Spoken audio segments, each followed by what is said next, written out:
23h, bien sûr, c'est l'after qui continue. After qui sera là donc demain soir avec Simone Rovera dès la fin du match entre Naples et Nice. Beaucoup de réactions après ce mini-débat et cette prise de position. Il a pris des risques, Simone. Il risque de se faire chambrer si jamais ça tourne pas comme il l'annonce. Tiens, j'ai par exemple Qatar Football Club. C'est nouveau celui-là sur Twitter. Pas mal ça. Hein. Qatar Football Club. Qui nous dit, pour rappel, le STEA a gagné la C1, contrairement à Arsenal, par exemple, dit Qatar Football Club. C'était il y a quelques années, 186. Avec le fameux gardien du Cadam, bien sûr. Je pensais que Daniel réagirait, mais non, il dort. Et Willem PSG qui nous dit, Jonathan, tu devrais surtout mentionner la légèreté de Cardinal sur les 2 derniers matchs de Nice. Le gardien. Les 2 gardiens sont faibles. Tu sais pourquoi je t'ai pas répondu? Pourquoi? Parce que je découvre un message de notre ami Hussein, grand spécialiste du football turc, mais visiblement aussi un peu de la région, on va dire, au sens un peu large. Il me dit, ouais, tu te moques de Michael Poté, mais il va sans doute jouer à la Ligue des Champions avec l'Apoel Nicosie. Il est là-bas, hein, Michael Poté? Sans doute. Non mais sans déconner, il joue encore au foot, Michael Poté. Bah écoute. Non mais vous vous souvenez de Michael Poté ou pas? C'est il y a longtemps, non? Bah ouais, mais il est à l'Apoel Nicosie. Bon, voilà, bref, pourquoi j'avais ce moment de flottement. Je suis en train de.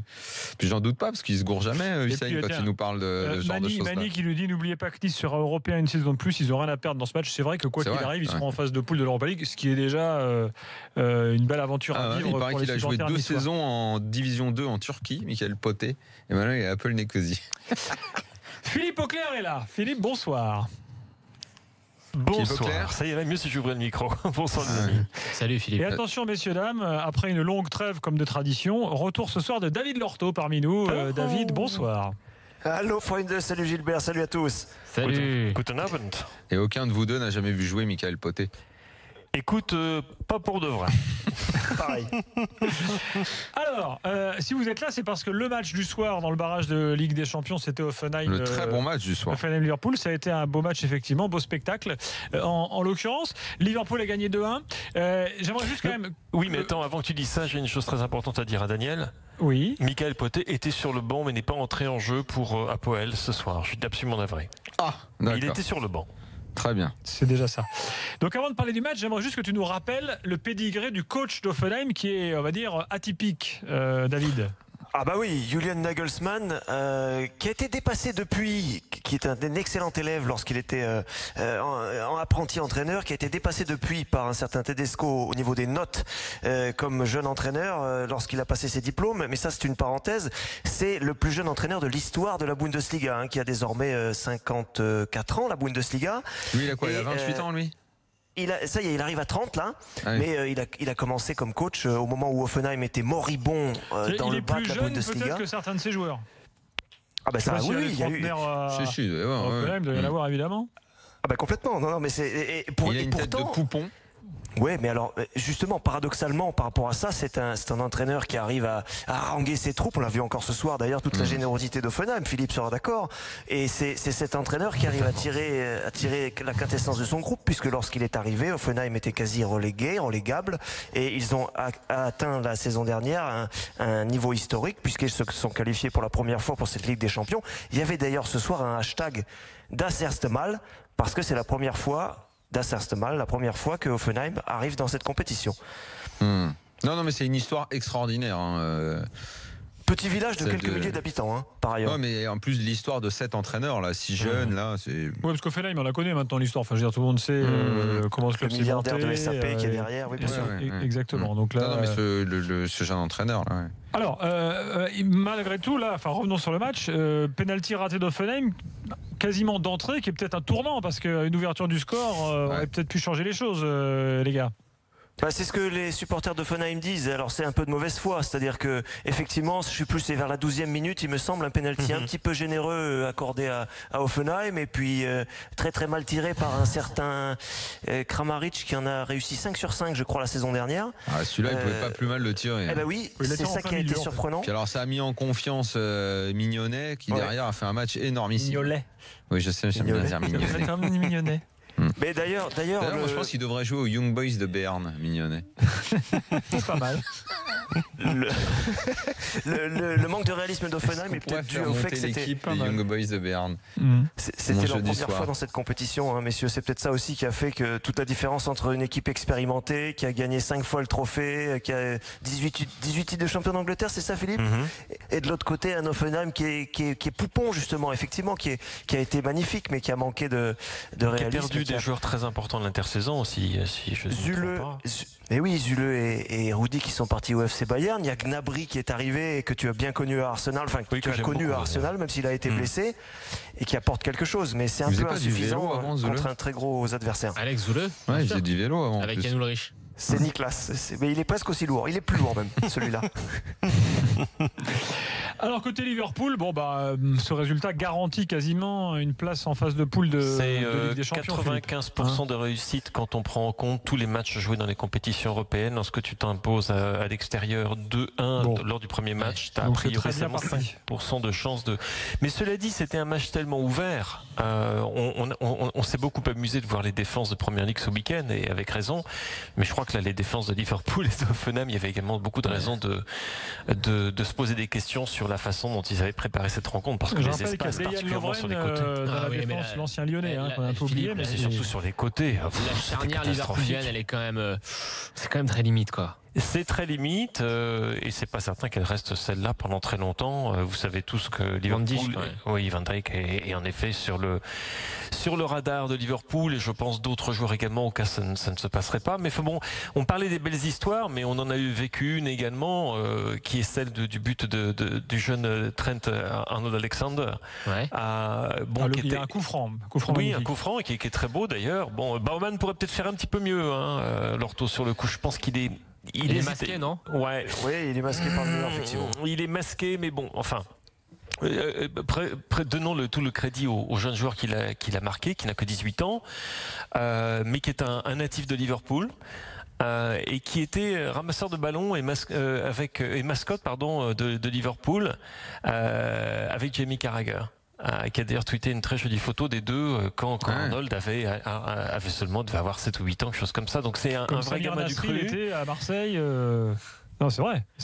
Il était ramasseur de balles à l'OM et jeune joueur du club également. Oui, c'est une jolie histoire, mais je me fais pas trop de soucis pour Liverpool dans la mesure où ils se sont créés tellement d'occasions. C'est vrai que Offenheim a été très... Offenheim aussi, hein. Oui, Offenheim aussi, mais je pense que tu fais le compte. Moi, j'ai fait beaucoup d'occasions.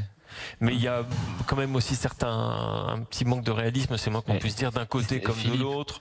Mignolet qui fait un beau match. Baumann fait un match super également, mis à part ce Philippe, c'est pour l'instant, ça reste quand même une équipe qui n'est pas très équilibrée, Liverpool. Il y a quand même un déséquilibre qui est flagrant. Alors on sait que c'est le style de Klopp, mais quand même il me semble qu'à Dortmund il avait réussi à trouver un certain équilibre sur les phases de transition. Là l'équipe elle est coupée en deux, et quand tu as des défenseurs aussi de ce niveau-là, je ne sais pas ce que ça va donner.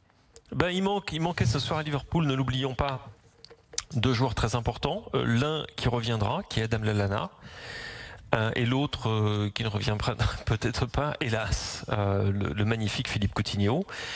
Il va pas tarder à officialiser au Barça. Ouais. Ça paraît mal barré. C'est inévitable. Cela dit, n'oublions pas que Liverpool et le club, lorsqu'il y a eu une situation un petit peu comparable avec un joueur Luis Suarez, ils ont freiné des 4 fers, et il est resté la saison de plus et il a été vendu ensuite.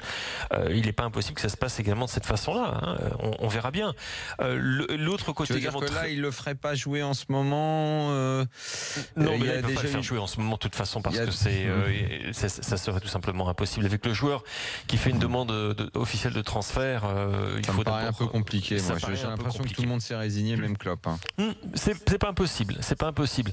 Mais l'un des autres gros sujets de satisfaction pour Klopp, c'est la confirmation de quelque chose que l'on savait, c'est que Sadio Mané continue de progresser et qu'il est en train de devenir vraiment le patron de cette équipe au niveau offensif. Il a fait encore aujourd'hui un match. Ah bah tiens. Lui, j'aime beaucoup ce joueur. Justement, Pierre est là au 32-16, supporter de Liverpool. Il veut parler de Sadio Mané. Bonsoir Pierre. Bonsoir Pierre. Oui, bonsoir tout le monde. Salut Pierre. Salut Pierre. Pas que de Sadio Mané en particulier, parce que c'est vrai que s'il n'est pas là tout de suite, ça serait compliqué. Et moi, c'est surtout la défense qui me fait peur, quoi. Parce que si Mignolet est pas fort ce soir, il y a des fêtes, faut pas rêver. Tu vois, moi je pense la même chose, mais j'ai l'impression que Philippe pensait pas pareil que moi. Mais moi je pense que Mignonet, il est béton ce soir. Oui, mais Baumann fait une demi-douzaine d'arrêts, dont certains sont pas évidents. Je crois. C'est un match qui aurait pu terminer 7-7, on est d'accord. À Watford, il s'est percé par contre, donc c'est ou tout l'un ou tout l'autre, quoi. C'est ça le problème. Mais c'est pareil, si on n'a pas un bon milieu de terrain qui protège une défense catastrophique, qui va pas protéger un gardien moyen, on va dire. Donc tout le problème est là. Parce que là, Henderson, il est pas revenu à son niveau encore. Heureusement, Wijnaldum et Chan ont fait le boulot, ils ont ramassé des ballons. Mais voilà, Lallana, il manque dans cette phase de transition. Bon, Coutinho, j'en parle plus parce que bon, apparemment, il est parti, on le reverra plus, c'est dommage. Parce que j'ai l'impression que dès que Liverpool va en Ligue des Champions, ils vendent leur meilleur joueur, en fait. Quand Suarez est parti, c'est quand Liverpool revenait en Ligue des Champions, l'autre fois. Et là, c'est pareil. Mais attends, Coutinho, c'est pas eux qui le vendent. Ils sont victimes des, ce que j'appellerais les dommages collatéraux du transfert de Neymar au PSG. C'est le Barça. Non. Si Liverpool, c'est un grand club, ils gardent leur meilleur joueur. Ils l'ont fait avec Luis Suarez. C'est pour ça que je dis, je suis pas certain que ça se passe. Oui, mais l'année d'après, il est parti quand ils sont allés en Ligue des Champions. Rappelle-toi. Oui, absolument. Mais voilà. Coutinho, quand tu as, encore une fois, je répète, ce sont des victimes par ricochet de ce qui s'est passé entre le Barça et le PSG. Victime, ça me semble être un mot mal choisi. Comment ? Victime me semble être un mot un petit peu exagéré, mal choisi. Oui, enfin quand on dit non, mais attends, victime, tu peux le prendre à plusieurs sens. Ils sont les victimes, mais c'est pas catastrophique. Et attention, c'est du football, n'exagérons rien. Mais c'est un cas de figure qui se présente uniquement parce que le Barça qui vit des moments très compliqués avec les élections qui arrivent, la motion de censure, voilà. Donc tu prends, voilà. Pierre, un truc à rajouter? Sur Mané peut-être. Oui, même pas. Sadio Mané, oui, il est très très bon et en plus apparemment il est pas au top encore physiquement parce qu'il revient. Par contre, moi j'ai un gros doute sur Salah, j'y crois pas du tout. Mohamed Salah, 40 bâtons, j'y crois pas du tout. 40 bâtons. Je pense que c'est un mec qui est surcoté, qui a fait déjà 25 clubs en 3 ans là. J'y crois pas du tout. Alors les avis sont très partagés. Moi j'ai eu une conversation avec un de mes copains de France Foot cet après-midi à son sujet. Je suis pas convaincu du tout mais mon opinion est plus basée sur ce que j'avais vu quand il était à Chelsea où franchement il m'avait pas épaté. C'est vrai qu'il a été bon avec l'Égypte à la CAN. C'est vrai qu'il a été bon et voire même très très bon absolument en Serie A. Mais moi ce que j'ai vu, il marque lors de la première journée, mais il est pas bon. Mais il est pas bon, il fait pas un bon match. Et ce soir, mais il est catastrophique. Alors il va faire la différence sur une ou deux fois, si tu veux, sur des dribbles. Ils vont ensuite perdre le ballon. Exactement, c'est ça. Il a un contre un qu'il négocie tellement mal avec Baumann et ça doit être l'ouverture du score pour Liverpool et il se plante complètement. On va voir. Alors, son intelligence tactique est quand même assez limitée. On va voir ce qu'il va donner avec Klopp et s'il va retrouver le niveau qu'il avait avec la Roma. Merci Pierre. Juste, j'aimerais que Lorto nous fasse un point d'Embélé, mais juste avant, City est parti en stage en Espagne, en Catalogne, donc Guardiola a dû se dire tiens, je vais emmener mes gars à la maison. Je passerai dire bonjour chez moi. Sauf que le problème, c'est qu'ils ont quand même perdu contre Girone 1-0, ce qui fout un peu la honte là. Oui, attends, c'était un match de pré-saison, c'était un match de pré-saison, c'était même pas un match amical, c'était un entraînement grandeur nature et c'était aussi 1-0. C'était un moyen de pouvoir faire revenir un joueur très important dans le groupe de Manchester City pour ce qui est justement de son équilibre, qui n'est autre, mon cher Lorto, que Gundogan, qui lorsqu'il est en bonne condition physique est un joueur qui peut faire la différence, qui est absolument magnifique. Titulaire indiscutable. À Man City, si jamais il est, et je pense en Mannschaft également, si jamais la condition physique est là, ce type-là, c'est l'un des premiers noms sur la liste. Et il a rejoué ce soir. Ça, c'est une très bonne nouvelle pour Manchester City. David, que dit-on en Allemagne du cas Dembélé? Il paraît que le vestiaire de Dortmund ne veut plus de lui. Oh là là, Ous, comme on le surnomme à Dortmund. Alors voilà, alors ça c'est la grève. Ouais, lui il a poussé plus loin que les autres, il vient plus à l'entraînement, tout. Tu vois. Et alors attention parce que Dortmund commence à être échaudé parce que les dossiers se sont quand même accumulés. Il y a un patron qui est très dur en affaires, Hans-Joachim Watzke. Pour faire une petite synthèse rapide du cas Dortmund, du cas Dembélé. Le joueur a fait une grève de l'entraînement il y a quelques jours, il a été sanctionné dans la foulée, n'a pas disputé le match de coupe que Dortmund a paisiblement gagné le week-end dernier et sa sanction a été prolongée. Dortmund a reçu du Barça une offre à hauteur de 80 millions d'euros plus bonus, a refusé cette offre parce que Dortmund entend éventuellement discuter à partir d'une offre supérieure à 100 millions d'euros. On parle de 150. C'est peut-être un peu élevé comme chiffre. Oui, c'est peut-être un peu élevé comme chiffre, si je veux être très honnête avec vous. En tout cas, on n'est pas du tout content de ce qui se passe à Dortmund, et vous imaginez que ça divise beaucoup les observateurs en Allemagne, les éditorialistes notamment qui se scindent en deux camps, entre ceux qui disent ça serait bien de le garder parce que s'il fait encore une belle saison, il peut être encore plus cher l'année prochaine, et ceux qui disent à 120 ou 150 millions d'euros, on peut laisser partir un joueur comme ça qui en plus resterait contre son gré. Sur cette ligne-là. Le temps passe, malheureusement, il ne reste que quelques secondes. Juste un mot, Gilbert, pour préciser que Dortmund n'a pas confirmé de nouveaux contacts avec le Barça et une nouvelle offre du Barça. Donc pour l'instant, c'est stand-by. Si jamais le Barça ne fait pas une réelle offre et qu'il se retrouve à Dortmund, Dembélé, ça va changer. Une petite nouvelle de Mercato, c'est le transfert plus que probable de Gylfi Sigurdsson, l'Islandais, tout simplement l'un des meilleurs joueurs de l'histoire du football islandais, qui va passer de Swansea à Everton. C'est une très mauvaise nouvelle pour Swansea. C'est un bon joueur, lui. C'est un bon joueur et une très bonne nouvelle pour Everton, qui cherchait un joueur de ce type, un vrai créateur. Il sera a priori un Toffee à partir de demain. Merci Philippe, c'est terminé. Demain soir, l'after sera là dès la fin du match Naples-Nice, bien sûr, et vous retrouvez tous les résultats des barrages de la Ligue des Champions ce soir sur rmcsport.fr. À demain soir.